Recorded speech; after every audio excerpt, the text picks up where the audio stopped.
கட்சிகளை வரக்கூடாதுன்னு சொல்லல சார். வாய்ப்பு ரெண்டு கட்சிகள் இருக்கு. அதாவது வாய்ப்பு கொடுங்கன்னா ஒரு அரசியல் தளத்திற்கு வரதே ஒரு வாய்ப்பு தான். அதுக்கு மேல ஒரு வாய்ப்பு மக்களுடைய மனசுல இருந்து வரணும்.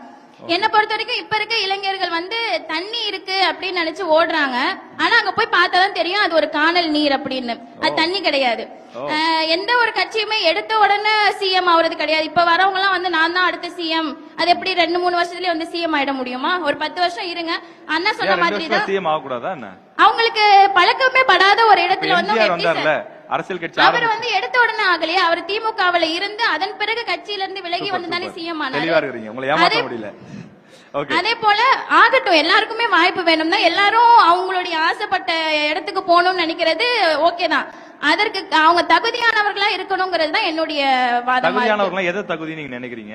அரசியல் படுத்தப்பட்டாத ஒரு கூட்டத்திற்கு தலைவரா இருக்கிறவங்களுக்கு தகுதி இல்லைன்னு நான் சொல்வேன் சார். என்ன பொறுத்த வரைக்கும் இப்ப இளைஞர்கள் பக்குவப்படாம பின்னாடி போற ஒரு கட்சியா நான் டிவிகேவை தான் பாக்குறேன். ஓப்பனாவே நான் சொல்றேன். ஏன் அப்படின்னா நிறைய அசம்பாவிதங்கள் அங்க நடக்குது. நிறைய இன்னைக்கு கூட முந்தானத்து கூட செங்கிப்பட்டியில நடந்த மாநாட்டுல ஒருவர் விபத்துக்கு உள்ளாகி முந்தானத்து தான் இறந்து போயிருக்காங்கிற செய்தியை நம்ம கேட்கிறோம். அப்படி பக்குவப்படுத்தப்படாத ஒரு இளைஞர்களை வைத்துக்கொண்டு ஒருவர் அரசியலுக்கு வர்றது ஓகே. ஆனா ஒரு சிஎம் ஆகி அடுத்து என்ன நடக்கும் அப்படிங்கிற கேள்விக்குறி இருக்கு. பக்குவப்படட்டும், 10 வருஷமோ